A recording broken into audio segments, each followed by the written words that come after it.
Hi, my name is Madison Richard. I am a teacher at Northside High School in the Lafayette Parish school system.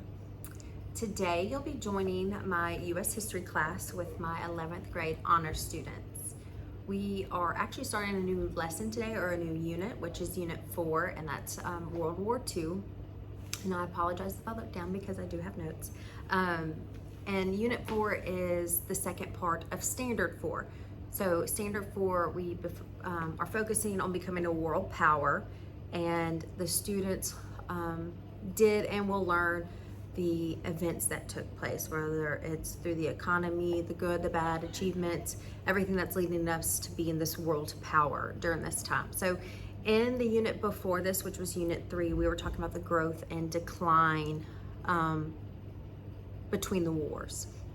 So of course we just got out of World War I, and the students are learning about all the events that are taking place. So we have Prohibition, we have the Roaring Twenties, we have the Harlem Renaissance, the Great Migration, and of course Great Depression. But what my students are going to learn throughout this unit is that it just wasn't the U.S. going through this Great Depression. Many who were a part of the war were going through this depression as well, and our focus, or what they're going to be introduced to, is Germany. Of course, we all know the famous Hitler and all this anger that they had built up after losing World War I. So they are ready to pick a battle again, and we're going to talk about all those events that lead up to this war. And again, America, or not again, but America wants to be isolated. We learned that during Unit 3, America has nothing to do with war. They didn't want to get in World War I, but of course they had to because of Germany. And we're gonna learn they feel that same way again, but of course those buttons were pushed, which led them into World War II. But today we're just kind of focusing on a summary of events that happened. I believe that in this unit there are a lot of events, a lot of names, a lot of dates. So today I just want to introduce it to them, and so we're doing that with a Nearpod today. And in this Nearpod, they it's just some broken down information. Sorry, I'm trying to think of the word, but information. And then with each little short paragraph, there's some questions that they get to answer. And most of the time on a activity like this, of course, my desk are paired up by two. So usually they'll partner up with somebody and they'll work on it together as a class for about the first 15 minutes of class, and then the rest of the class will discuss it all together and kind of just feed off each other. What I like about this Nearpod, there is a question at the end that I'm hoping will get them discussing and debating and comparing it to events that are taking place today, and comparing it with what happened during this time of the war. Also, I believe that this activity is something they will get to keep. They can take notes on it as we discuss, and it can be a great study guide for when test time comes, especially with it just going over dates and events. So again, I thank you for joining us today. I hope you enjoy being with us. So we are going to start a new unit today. So we are kind of piggybacking off of our last unit, which was Unit 3. It's kind of all in the same standard. So we are talking about World War. So bell ringer, first question of the day. What do you already know about World War II? So take a few minutes to answer that. Come around. Doesn't have to be anything elaborate. It can be the simplest thing you know, or maybe you don't know, and that is totally fine.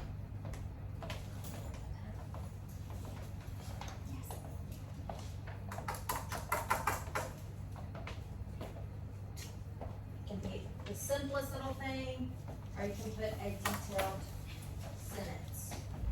Good job. Great answer. Yes.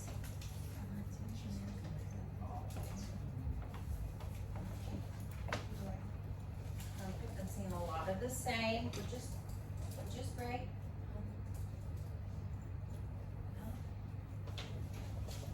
Yeah, we get into that.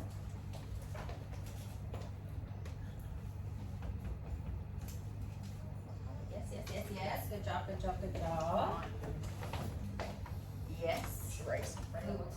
him for sure.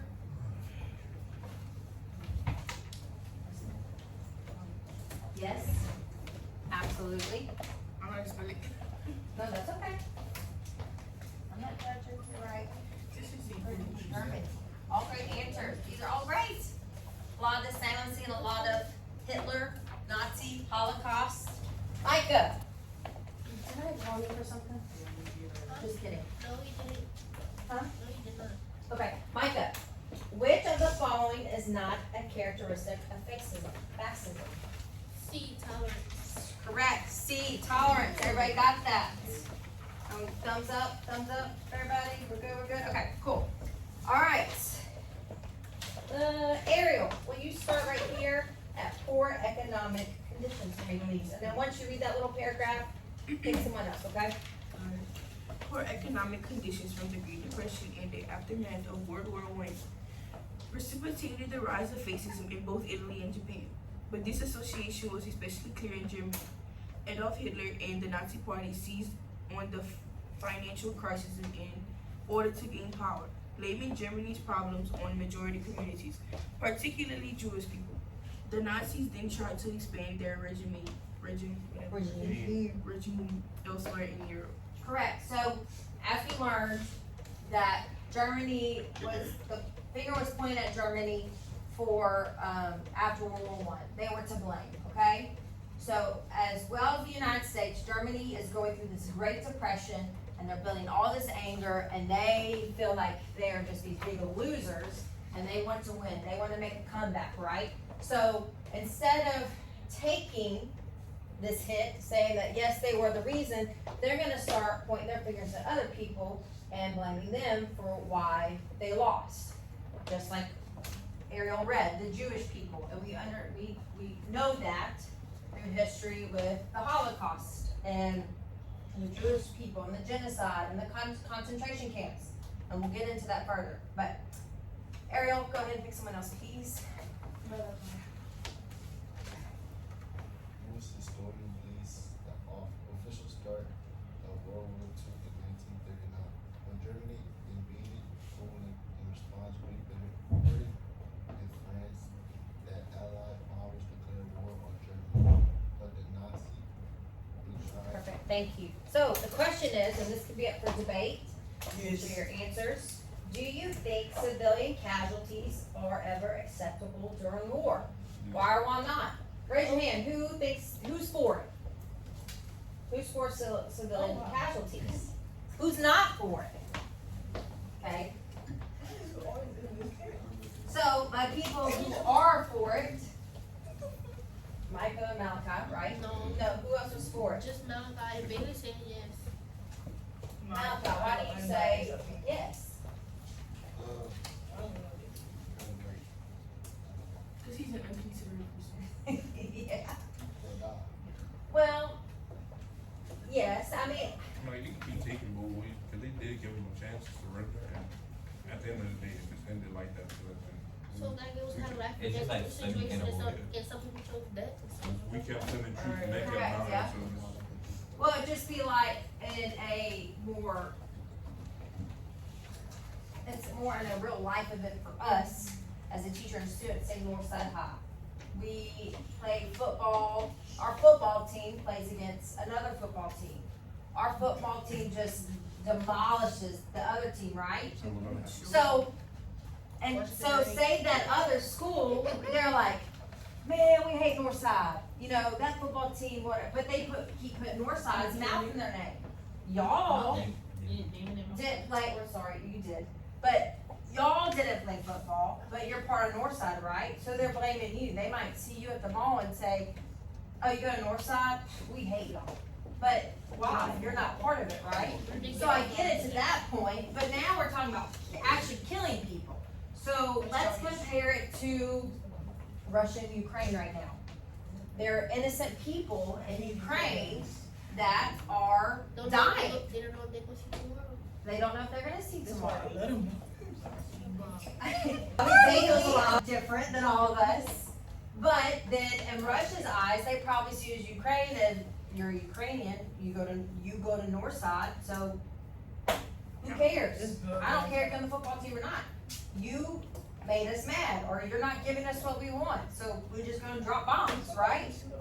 But I mean, that's not up to the people, that's up to whoever's in charge and what they want. Correct. So I mean, innocent people are still getting killed for something they can't control. Correct, absolutely.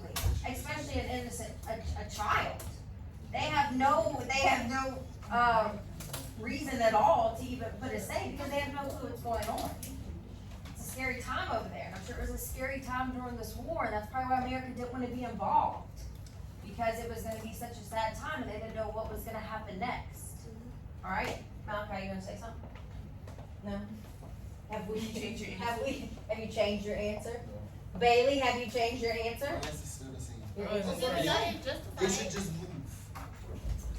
And they did. If you remember over the. We ready? Okay. Seneca, y'all ready? Okay, on your mark. Come on, gang. Get set. Go. Come on.